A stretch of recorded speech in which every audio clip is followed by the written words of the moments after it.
ESPN 94.1 FM and AM 930 present The Drive. Brought to you by Huntington Federal Savings Bank. Local then, local now. Member FDIC. It is Tuesday, May 19th. Your Drive begins now on ESPN 94.1 FM and AM 930. I'm your host, Paul Swann. You can join the program by calling the Miller Lite phone lines at 877-420-TALK. That is 877-420-8255. Miller Lite, hold true, great taste, only 96 calories. It is the original light beer. Coming up today on the show, about 5:15, we're going to hear from Marshall University Athletics Associate Athletic Director. That's what my cue sheet says. Marshall University Athletics Associate Athletic Director for Academic Services. That's a big title, but she does a big job. Lisa Williamson joins the program to talk about the Herd student-athlete performance academically. They did pretty good. For the past year, Marshall, get this, APR, top 10% nationally. They did pretty good. APR is pretty good for the Herd. Herd's got 223 in Conference USA's Commissioner's Honor Roll. 60 Herd students getting CUSA academic medals. This is what it's about. It's about the academics. And so she's going to join us in the program. We're going to talk about that. Hey, look, we don't talk about it enough, and I think we need to highlight the fact that there's really a student portion of student-athlete in the equation, and Marshall does a great job with their program, and we will talk about that. Also, we'll get your phone calls in, 877-420-TALK, 877-420-8255. So much going on. Let's get into the Big 12. Let's start there today. We're going to find out about maybe the end of the month. The Big 12 trying to figure out when to allow athletes back on campus. And yesterday, Big 12 Commissioner Bob Bowlesby said that there isn't a decision yet on the date, but options are pretty well defined. He said it could be earlier in June, it could be mid-June, it could be late June or early July. So June, or early July. And he said SEC schools were fairly evenly split on those options. So the Big 12 trying to figure out what they're going to do. It's an active agenda item is the way it's described. So we don't know. There's not a uniform answer to this. Will Conference USA, hopefully we'll be finding out some more soon, will Conference USA allow athletes to come back? Will states allow athletes to come back? Lots of questions up in the air right now. And again, I think the biggest concerns are how do you do this safely, and if you do this with or without fans. The health issue is the biggest one. And if you can put this together and satisfy the health issue, I think you got a shot at doing this, because college athletics need to see football happen more than any other entity. I think baseball could survive. Major League Baseball, it would hurt, but they could survive a year. The NFL, it would hurt. I think the NFL could survive a year, but the difference here is the players have an active role in what the NFL will do. You've got players who have a union. Baseball, you have players that have a union. Hockey, you have players that have a union. College, you don't have players that have a union. That's the difference. College athletic directors, college presidents, they're the ones making decisions. College commissioners, they're making the decisions. The student athlete doesn't have a voice. And so that's what makes it harder. You don't have a uniform voice out there, because one state might say you're not going to play. Another state might say, yeah, you're going to play. And also you might have student athletes that say, look, I don't feel good about this. And okay, you don't have to play. You lose scholarship. Do you no longer reside on the team? There's so many issues, and I'm not implying that any of that's going to happen, but there is the possibility of all of that happening. So that's where we're at right now. There's not a uniform voice that's out there right now tying this all together. I mean, if we could agree, if there was just a definitive, we could agree, instead of this being a loose coalition, sort of yeah, we're going to work together, but we're going to do our thing if it benefits us, and you're going to do your thing if it benefits you.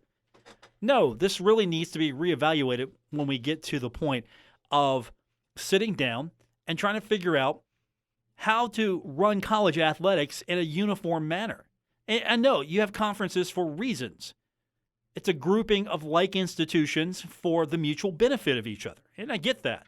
Scheduling purposes, a lot of that goes into it. Marketability, yeah, that's a big deal. And so I can understand why you would have coalitions, but at the same time, there really needs to be something that's a little bit more uniform. Because if you have the Big 12 practicing and you can't have the Big 10 practicing, I mean, who's right, who's wrong? So that's where we're at with that. More hopefully as we progress. And of course, we got a lot to get into today because of the fact that more universities are making decisions about scheduling. We're going to get into the Mountain West. They are changing their basketball schedule. Also, we're going to talk a little bit more about some programs that are cutting things. They're cutting either travel rosters or they're cutting sports. More schools are announcing they're making some changes to what they've got. And another thing I want to get into today, we talk about how college athletics, it's going to be hard to pay student athletes. Student athletes can't pay, and we're not making any money here. We don't have any money. But you know what? The Power 5 conferences spent $350,000 lobbying Congress in the first 3 months of 2020. That's more than they've spent in any full year as an effort to influence congressional legislation affecting the ability of college athletes to earn endorsement money. So don't tell me this isn't about money.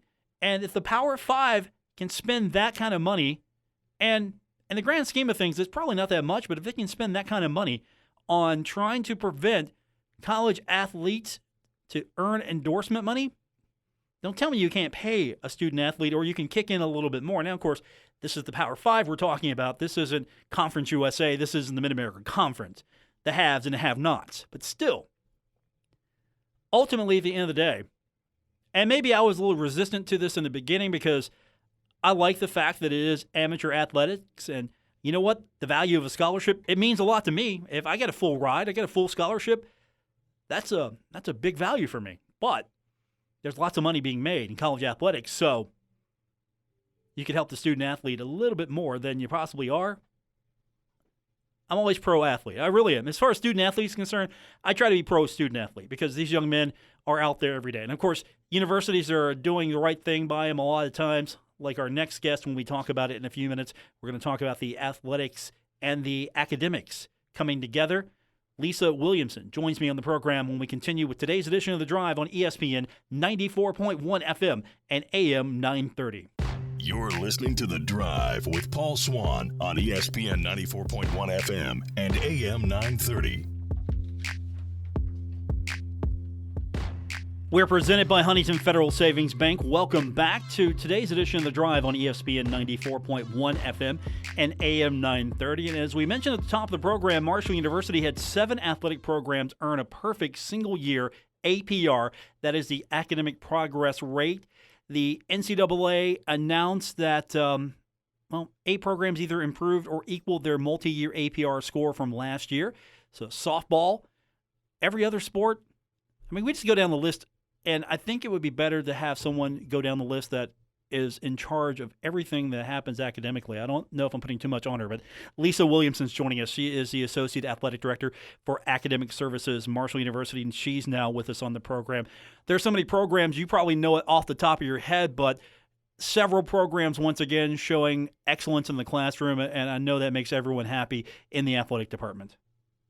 That is for sure. We have a lot to brag about today. So let's go down the list. I mean, the usual suspects are there. Golf, basketball for the women, women's cross country, softball, the soccer team on the women's side, swimming and diving, track and field, volleyball. They all have a multi-year APR average equal to or higher than the national average, which really, if you're looking at measurements, that's where you want to be. Doesn't matter if you win championships. You want those, but you want to graduate these student athletes and get them the best education possible. Completely. And we couldn't be prouder. We have so many sports that continuously will run such a high score. And then softball this year, this is their first time ever they set a program record. So it's the most that we've ever had, with 7 teams getting a perfect score. So it's been outstanding. For those who maybe don't understand exactly what you do, you're not over these kids' shoulders every day, with a ruler smacking their hands if they're not doing their homework. You're partnering with them. I mean, but you're basically I mean, maybe you do. I don't know, but you're working with them. You're working with the coaches. Explain that process. We do, yeah. We work very closely with our student athletes. We have a great staff of counselors that work with each of the sports, and they work in conjunction with the coaches. Many of our coaches are really hands-on, and they work with us. We communicate with them on a daily basis with what is going on with this student, and it's just, we're constantly monitoring and communicating, and that's the big thing. We're all working together. It's really a partnership, because the coaches, obviously, they want their student athletes to do the very best, not only on the field or on the court. They want them also to achieve in the classroom. And when I talk to some of the coaches, it almost feels like they're on cruise control. And I don't mean that in a bad way. It's just that their student athletes are so in tune with that they're really just behind them for support, because these young athletes, these young men and women, are really involved in their academics. I mean, they're not here just to play a sport. They're here to get their education. They definitely are. And we have a lot of coaches who, when they start from the recruiting process, that's what they're looking for. They're looking for quality students who are not only going to be doing well on the field, but they're also going to be doing well academically. They want to see these kids graduate just as much as we want them to. Joining us on the program, the Associate Director for Academic Services, Lisa Williamson, joins us. And if you look at how Marshall performs nationally and in Conference USA, how do these young men and women rank? Where are they? Where would you put them? I mean, top percentile, higher, middle of the pack. Where are they? I'm glad you asked that question. We have 7 programs that finish in the top 5 within their sport for Conference USA. That was women's basketball, women's golf, women's soccer, swim and diving, women's track, and women's volleyball. All of them scored in the top 5 in their sport. So really, Marshall is one of the leaders in Conference USA. Yeah. Joining us on the program, the Associate Athletic Director for Academic Services, Lisa Williamson. She joins us now. And you look at these numbers, it's not just 1 year good success. It's been consistent. And you've had some coaches changes here and there. Not a major turnover, but there have been a couple of coaching turnovers.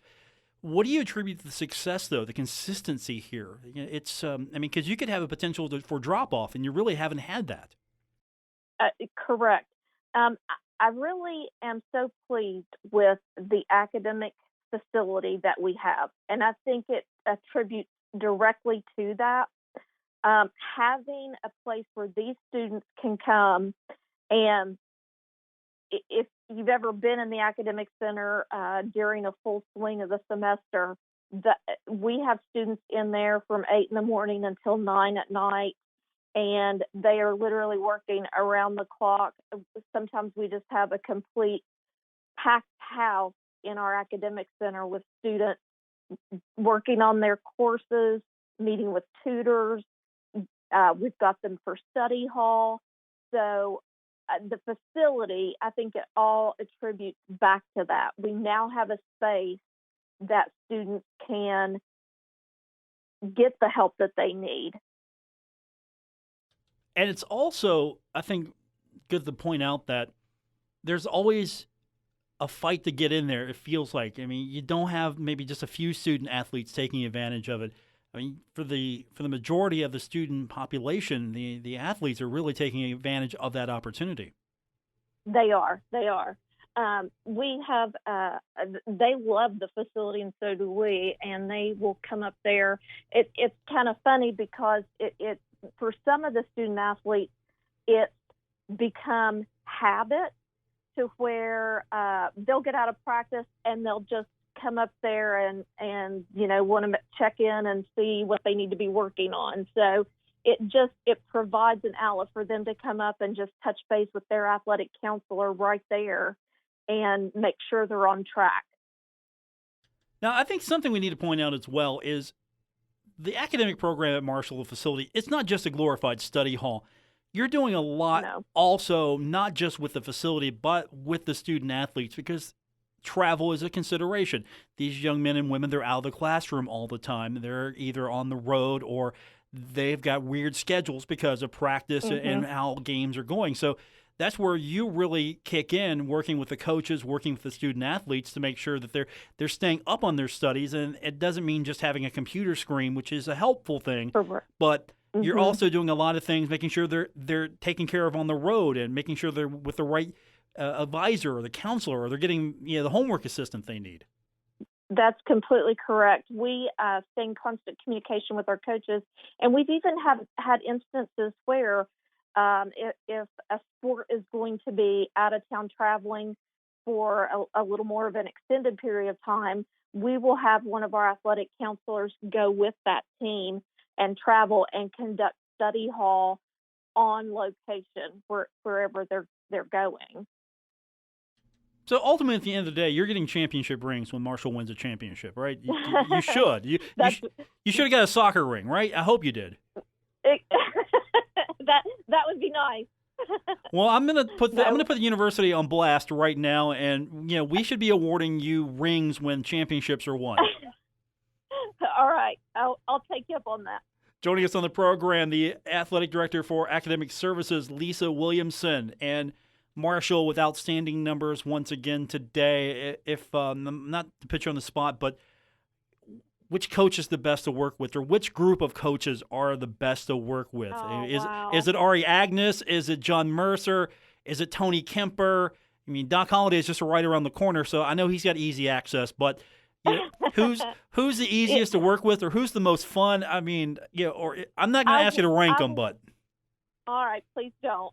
But two that really do stand out and newer coaches are Ari and with women's volleyball, and this is the second year in a row that her team has scored a perfect APR.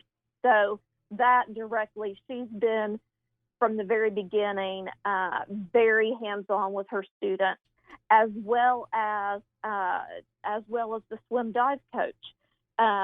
He has been excellent. This is the fourth year in a row that they have made a perfect score. So in Walsh, it's just fantastic. Okay, so if you got to pick on one coach, though, is it Tony Kemper? No, Tony's fantastic to work with. He's great.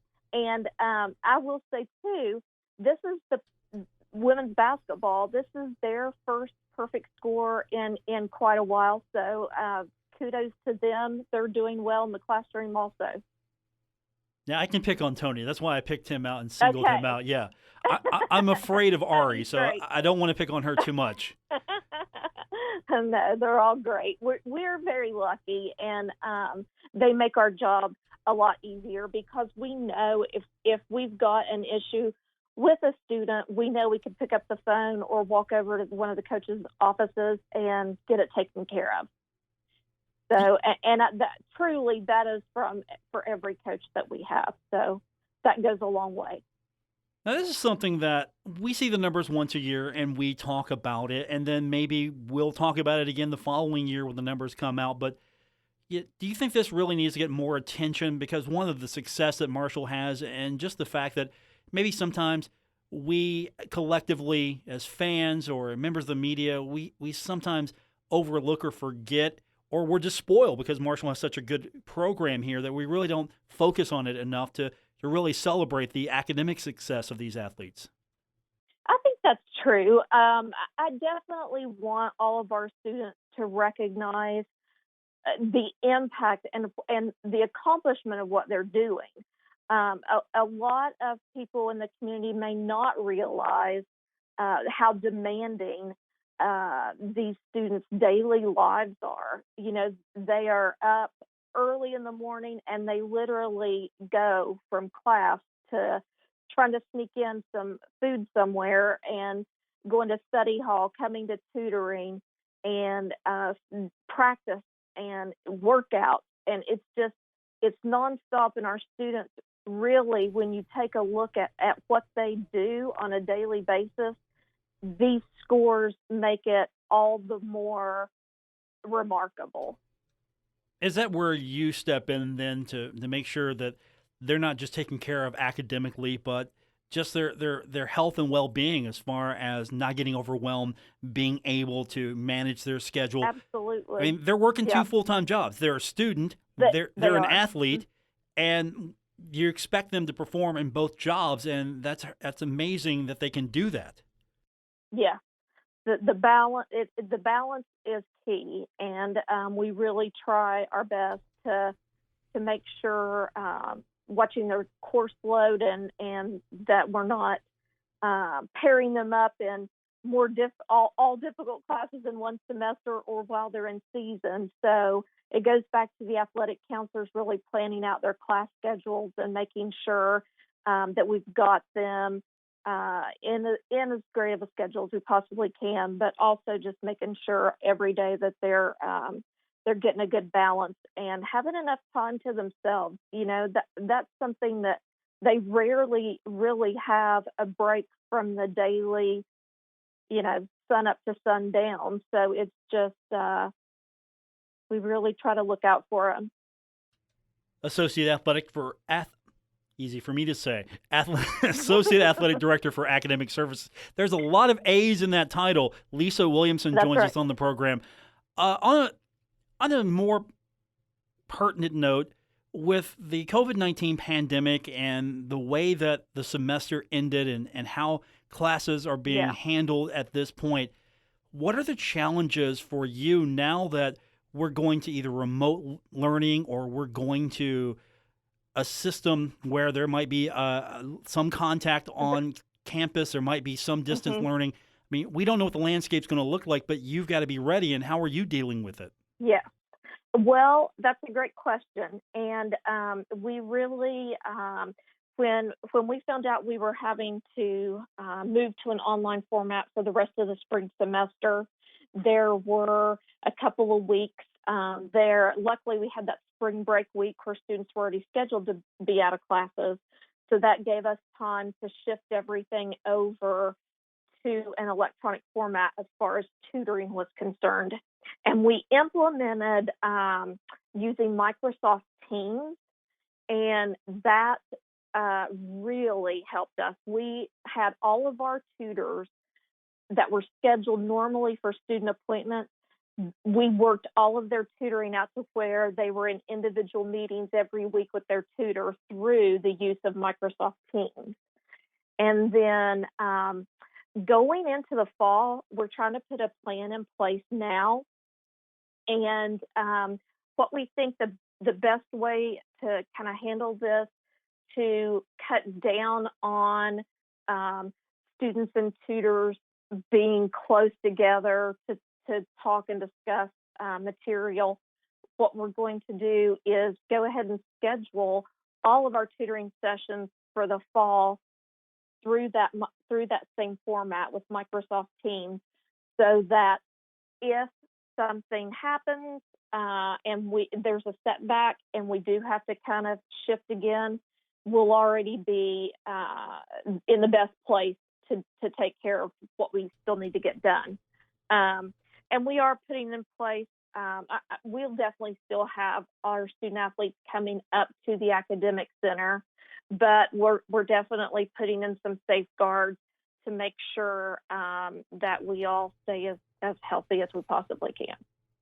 Lisa, have there been any problems with the fact that not everybody has access to technology? I mean, sure, kids come to college and maybe this is their first experience on a college campus. Maybe they come from a poor background. I mean, there's so many issues. I don't want to outline and be stereotypical, but the entire spectrum of why a kid maybe doesn't have access to something is out there. Yeah, how do you work around that, or what does your department do? What, Marshall, the IT department stepped up in such a significant way because the Office of Student Success really worked with students, not just student athletes, but the whole entire student body. Any student that did not have the technology that they needed, the university worked with them and even sent them laptops or iPads and hotspots to get Wi-Fi. And the university in whole just really pulled together to do what we could to make sure students were able to keep up with their assignments. Going forward, once we get past the pandemic, what do you think that we're going to take away from the new way we're doing this that's going to help improve what you do? Or, maybe this is the new way to do business on the road as well with conferencing. It might, yeah. Switching to an online format for tutoring was really an eye-opener because it forced us to use something we would not have ever thought to try. And now we're looking at how well it went at the end of the semester, and I can easily see us having students traveling on the road, but they happen to still be have an hour available to meet with their tutor, and we can just set that up through Microsoft Teams and still have that tutoring session. Same thing with study hall. That is providing us the format that we need to be able to reach out to students when they're on the road. So it's really prompted us to kind of look at that and appreciate that format that we've got available to us and go from there. I think it's a great thing to use. Lisa Williamson joins us, the Associate Athletic Director for Academic Services at Marshall University. And I'm kind of curious, if you would, let's just talk about your support staff, the tutors, the people who are working with the student athletes. It's not as if the athletes are working on their time. It's the other way around. If the student athlete has an hour available, your staff, your counselors, your tutors, they're working with the student athlete to try to work with them when their schedule allows. And I'm sure that's got to be a challenge at all times. It is. It is. When we schedule all of their tutoring and study halls based around their classes and practice times at the beginning of the semester, it takes a little bit of work to try to see, okay, this student has an hour break here, but he's just been in class for 3 hours. So when is that student going to be able to get lunch and, get ready for practice? So we do, and we keep our staff up there till 9 o'clock at night. And so someone's always on hand to help students when they're there. So if they're busy during the day with classes and practice, they can come see us in the evening as well. And we just, always want to be there. We have a great support staff, and I really want to compliment all of my athletic counselors on the jobs that they do, because without them, we would not have these scores. Lisa, it's a great day for Marshall Athletics. These are fantastic numbers. And as I said earlier, I think you should be getting some championship rings for every sport that wins a conference title or gets far in the playoffs, wins a bowl. I think rings should be coming to you for your hard work. Well, thank you very much. Lisa, thanks for joining us today. I really appreciate it. Thank you. That's Lisa Williamson. She is the Associate Athletic Director for Academic Services at Marshall University. Yeah, I'm spending Marshall's money. You know what? She gets a championship ring. everyone over there gets something. But definitely they do a great job. And without the academic performance, you don't have the sport because you don't have the athletes that are able to participate. So the academic importance is paramount to the success, I think, of Marshall Athletics. And I think Mike Hamrick would agree. He said in the release today, the addition of the Buck Harless Student Athlete Academic Center continues to benefit our young people, and these numbers bear that out. It was very wise to put that facility together, not just make it a practice facility, but you have, I think, additions to that facility that will reap the benefits for years for Marshall University. We've got more on the way. It's The Drive, ESPN 94.1 FM and AM 930. Now, back to The Drive with Paul Swann on ESPN 94.1 FM and AM 930.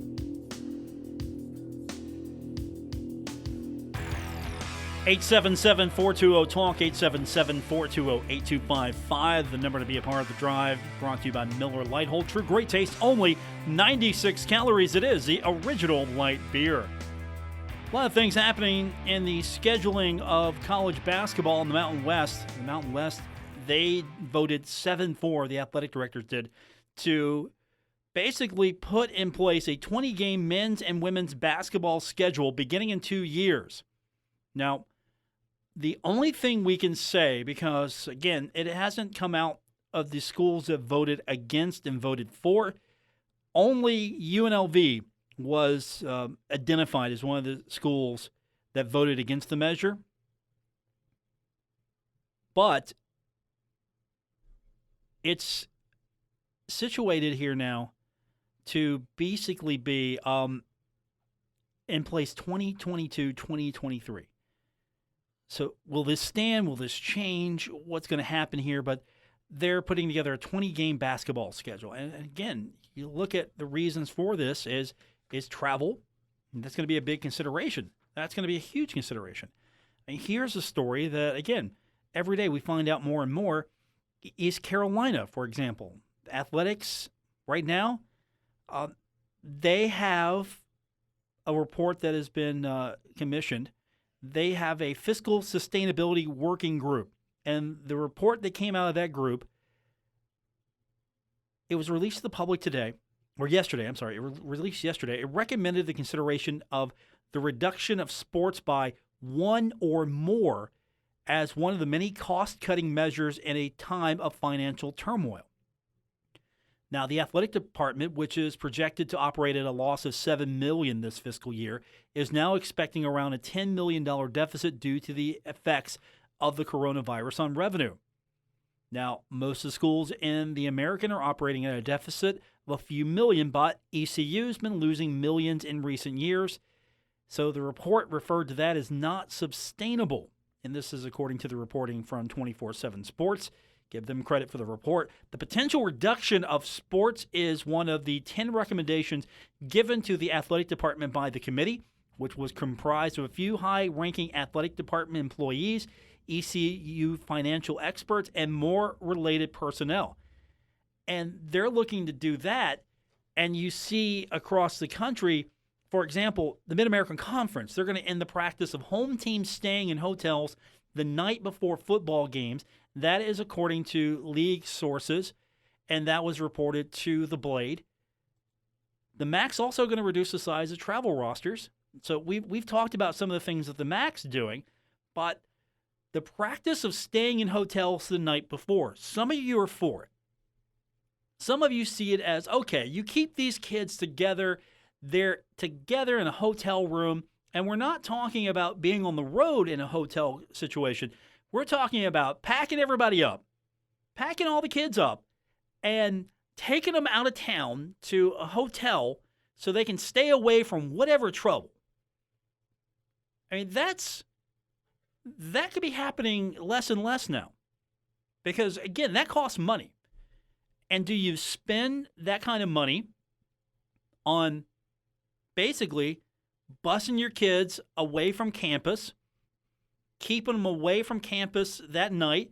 And, of course, you can find them. You get them together in one area. You got your arms around them. You can control it a little bit better. Yeah, I get what you're doing there. You're basically taking control of the situation, making sure that, okay, we got everybody here and accounted for. They can't go out and do something stupid the night before. I know what the thinking here is.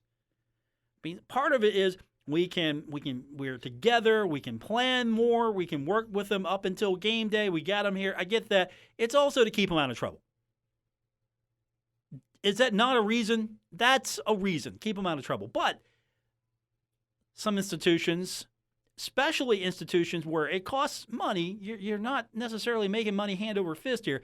If you look at Alabama, they're making money. They're not going to cut the process. If you're looking at schools in the Mid-American Conference, Ohio could use a save a dollar, right? Akron definitely needs to save a dollar. Western Michigan needs to save a dollar. How do you do that? Well, you don't have the home team staying in hotels the night before. So you're going to have to figure out, okay, how do you make this work? The situation we've built for ourselves, how do you make this work? Because college football programs are looking for ways to save money. And with conferences losing money, with schools losing money, you're going to see a situation where you're going to cut anything and everything you can possibly think of that does not need to happen. You might have a justification for it, but I think there are better ways to maybe maintain the situation and put a handle on it if you're looking at this from a fiscal standpoint. I mean, do I want to spend a lot of my athletic budget on taking my football team to a hotel room the night before a game? I mean, you don't do it for basketball. You're not doing it for any of the other sports. It's just football. I mean, you're not packing your basketball team away. I don't have to worry where young Jansen Williams is on any given night. Thankfully, I don't have to worry about where he's at. I don't have to worry where young Tavion Kinsey's at on any given night. You know, Jared West is probably on the phone with all of them like, okay, where are you at? You get what I'm saying? I'm not worried about the basketball team here. I'm not worried about the track team. I'm not worried about the volleyball team. You know, RA's got her hands on the situation. John Mercer, he's got the tennis team under control. I'm not worried about them. And understand, there are a lot more kids to keep an eye on for football. And you want to keep everything in as much control as you possibly can. But that could be a situation where you're going to lose the ability to do that because it's going to save money. I mean, the MAC's already cutting back on postseason tournaments. They're cutting back on tournaments. They are jettisoning the tournaments. They're just throwing them out for men's or women's soccer. Baseball's gone. Softball's gone. Men or women's tennis, women's lacrosse, women's field hockey, all gone. And that's going to last for a few years. So postseason tournaments in the MAC, those are going to be cut as well. And they're trying to save money in the Mid-American Conference. And that might be some things we might be seeing out of Conference USA, or maybe not. I mean, everything's on the table, right? So right now, it's all speculation at this point on my part for what's going to happen in Conference USA or for Marshall. But these are some of the things that are happening elsewhere across the country. It could be coming to Conference USA. It's a possibility here. I mean, for example, Central Michigan, they discontinued indoor and outdoor track and field. Now, I don't think you would do that at Marshall. You put a lot of money into the facility here. Now, granted, the facility serves other purposes, but I don't think you would do that. But at the same time, Central Michigan, maybe they don't have the burden of a beautiful brand new facility that is also good for indoor track. And the budgetary needs could be different at Central Michigan. To be honest with you, we don't know what the budget plans are going to be at Marshall University. We don't know what the plans are, how to address all of this. We don't know what's been implemented. We don't know what's going to be implemented. We don't know. And that's okay, because right now they're trying to figure out what's going to happen. And sometimes action is the best course, and sometimes you can sit back and just get a survey going. You can get a lay of the land and see, all right, here's where I got to navigate. Let's just navigate this instead of just going full throttle into some course. More on the way. It's The Drive, ESPN 94.1 FM and AM 930. Buckle up. Paul Swann has the wheel on The Drive, ESPN 94.1 FM and AM 930. We're wrapping up today's edition of The Drive on ESPN 94.1 FM and AM 930. For this Tuesday, May 19th, we've been with you live every day, Monday through Friday, since the start of this. We'll be here during the entirety of this. We'll be here for you after all of this every day from this studio. So thanks for tuning in. I do appreciate it. Don't forget, if you miss any part of today's show or any past show, all you have to do is go to the podcast and download it. You can get that on Apple Podcasts, Spotify, TuneIn, wherever you get your podcast is where you'll find The Drive with Paul Swann. And don't forget, we have an Alexa skill. You go to the Alexa store, find ESPN 94.1, you enable that, and then you can tell your smart device, Alexa, play ESPN 94.1, and she'll do it for you. So all kinds of cool things there. That's going to do it for this edition of the show. Thanks for tuning in. I want to thank my guest for coming on today to give us more of an insight on what's happening with Marshall University Academics, and that is Lisa Williamson, the Associate Athletic Director for Academic Services at Marshall's APR. Strong once again, and that's a good thing. Marshall is doing its job when it comes to the student-athlete portion. Marshall can win all the championships. Marshall can win none of the championships. As long as the grades are good, I think we should be good. That's going to do it for today's edition. Thanks for tuning in. Back tomorrow here on ESPN 94.1 FM. WRBC Huntington, W227BS Huntington, your flagship home of the Marshall Thundering Herd and The Drive with Paul Swann, ESPN 94.1 FM and AM 930.